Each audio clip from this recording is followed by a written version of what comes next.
adalah perbankan, disebutkan tadi masih prospektif begitu untuk emiten-emiten yang bergerak di sektor perbankan meskipun sebetulnya angka kredit juga masih belum tumbuh secara sesuai dengan ekspektasi begitu ataupun juga kembali ke masa sebelum pandemi COVID-19.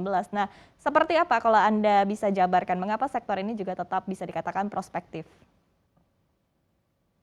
Ya, pertama, cadangan likuiditas di hampir semua bank itu kan sangat besar ya, karena kondisi pandemi ini, ternyata mengakibatkan kenaikan, saving dari masyarakat dan ini ditandai dengan loan growth yang cukup tinggi pertumbuhannya.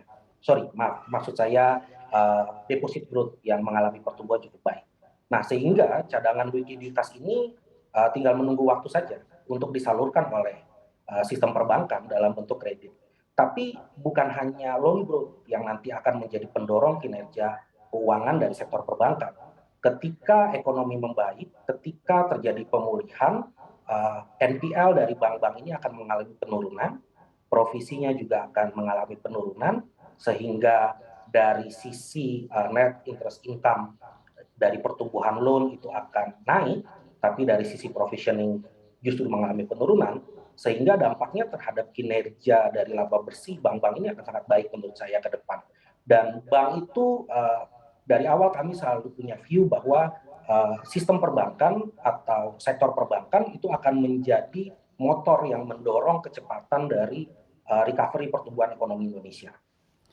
Baik, Pak Fredrik, kalau kita bergeser sedikit berbicara terkait bank-bank digital begitu ya, yang kenaikannya andai naik juga cukup lumayan tinggi begitu. Tapi juga kalau anjlok juga sangatlah dalam. Nah ini apakah memang secara fundamental cocok untuk dikoleksi oleh para investor?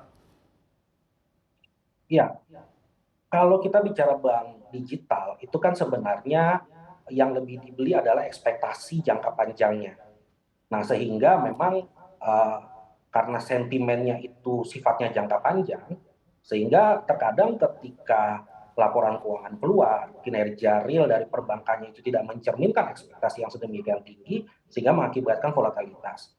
Menurut saya investor boleh saja, berinvestasi di sektor, bank digital, tapi artinya investor mesti punya pengetahuan yang cukup tentang bank mana yang kira-kira akan cukup kuat di sektor ini. Karena sekarang masih tahap sangat awal, memang potensi pertumbuhannya besar, tapi tidak semua bank digital yang memajukan platform digital, platform teknologi saat ini, itu semuanya akan menjadi bank yang besar nantinya. Nanti akan ada seleksi hanya bank-bank tertentu yang menjadi besar. Oleh karena itu kita mesti benar-benar mempelajari fundamental dari setiap bank digital ini dengan seksama menurut saya. Jangan lupa unduh aplikasi CNBC Indonesia di Google Play Store dan App Store untuk ikuti terus perkembangan terkini terkait berita ekonomi dan bisnis.